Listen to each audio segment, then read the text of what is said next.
Stages of a Sister's Grief, written by James. Produced by Cool Kitten.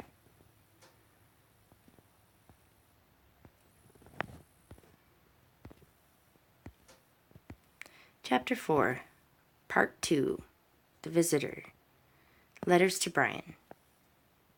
And later, the song Yellow by Coldplay.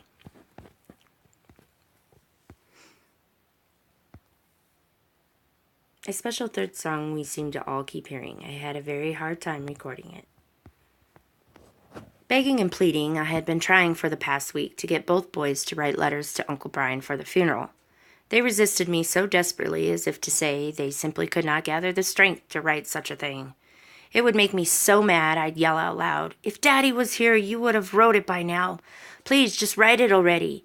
I couldn't understand at first, but then it hit me. Like them, I couldn't even record a damn song, let alone write my own letter.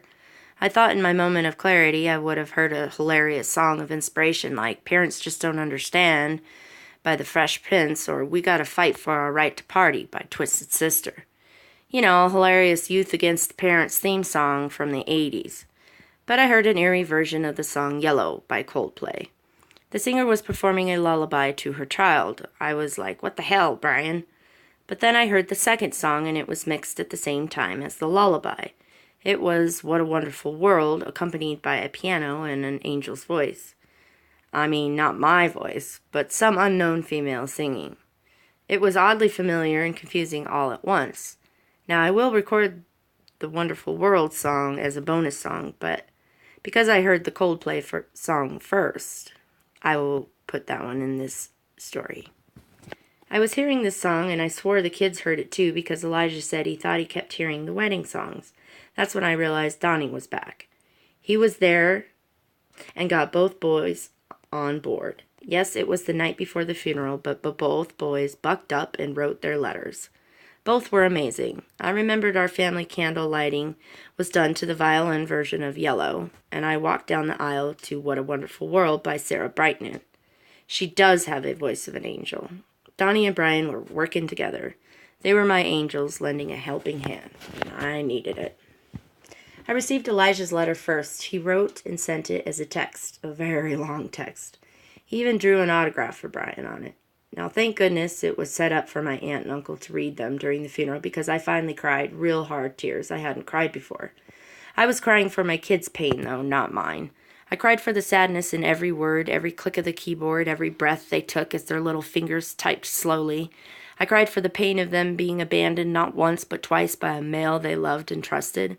I cried for the hate I had towards both Donnie, my husband, and for my brother for leaving us without saying goodbye.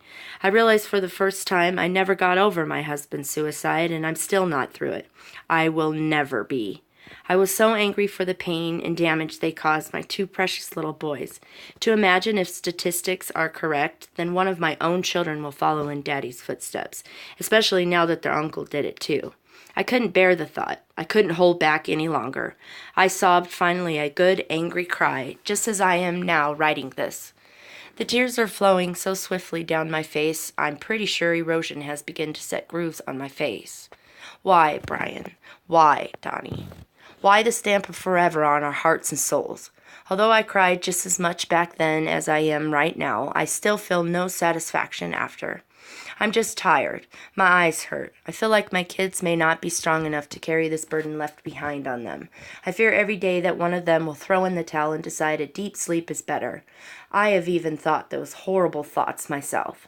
Even if I have given up on my world temporarily, I'm reminded when I look in the mirror and see all of the heartache, all of the pain and the emptiness. I see the breakdown that has become me, and I think, fuck, what am I doing? My kids need me. They don't need to end up like me. Like the way I feel is the way I look. Broken, worn out, empty, lonely, worthless, just plain not good enough to help anyone, not brave enough to reach out to those around me. I can't even reach out to myself. I take a moment to reread these letters and I think, God damn it, I was worth it, and go back to the anger of why? A question I will never have answered for the rest of my life. I will have this pain in my heart and this smudge on my soul. It will break up friendships, relationships, and maybe even family bonds. I cannot help it. I'm in the middle of coming back from a breakdown, and the only person that has been there for me in a helpful way is surprisingly myself. My music and my strange ability to hear my brother's music. He doesn't say anything, just plays the songs, but they say a lot. I need to buck up now and write my eulogy to my brother. Get it all out, because I never did. I am breaking because I didn't go through the grief as I wanted. I was resistant, and now I have lost so much due to my own anger and blame. My kids, thankfully, did write those letters because even they knew in a time of grief, keeping yourself whole by getting it all out is the best thing you could do for yourself. Only you matter when it comes to grief. You have to fix yourself first in order to help another. Look at the stars. Look at how they shine for you. Both Donnie and Brian are screaming out the song, wanting me to realize I am loved. They love me, as do my kids. Now I need to accept that love, see the shine in the stars, and become yellow again.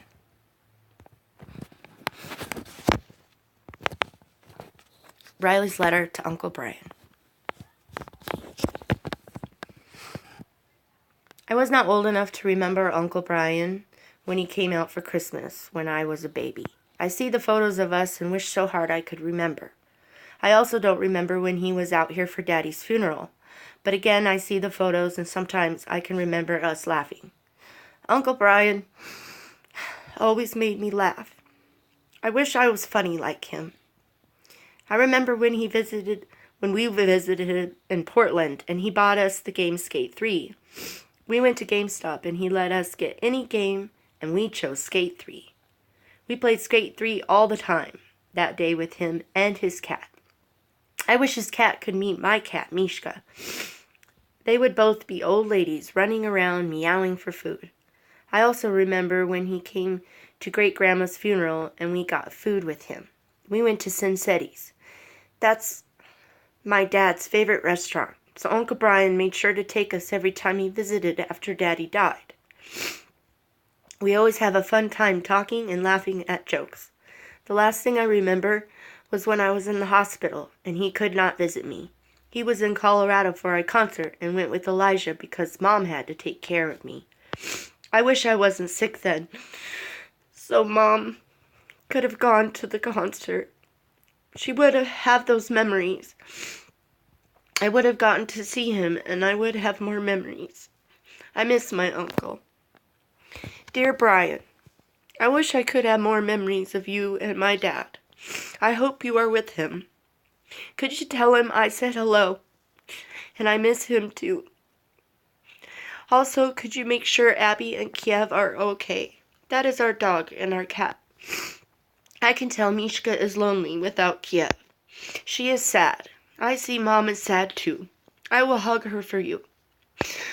I miss you so much, even if I didn't see you often. I miss your jokes and us laughing. Mom said she had a dream of you and that you would visit everyone to say goodbye. I hope so. I want to hear one more joke. I love you. Riley Kell-El Drake. P.S. I have your letter jacket. Mom said I could have it. Just wanted you to know I will keep it safe.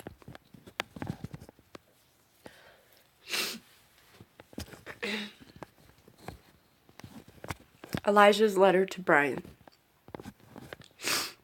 Even though you didn't live here in Colorado, I still feel like we shared some good memories together. Some of the best ones I have is when I went to Portland and we spent quality time together playing Skate 3 on your PlayStation 3. Teaching you how to play was the best. Another good memory that I have is when you came to Denver. We went to the Depeche Mode concert even though I didn't know who they were. I still had a good time. After the concert, we went out and got those huge slices of pizza that were amazing. You were also there for me when my dad died. You came out for the funeral and you stayed at Grandma's house. We would mess with her and make fun of her. You were honestly the funniest person I have ever met, Uncle Brian.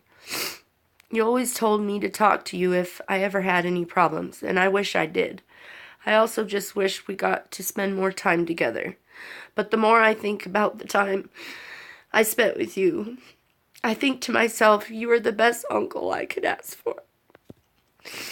There are still so many things that I could put on this, so many things I had done with you. But for now, I just want to tell you that I miss you and I love you, Uncle Brian. Rest in peace.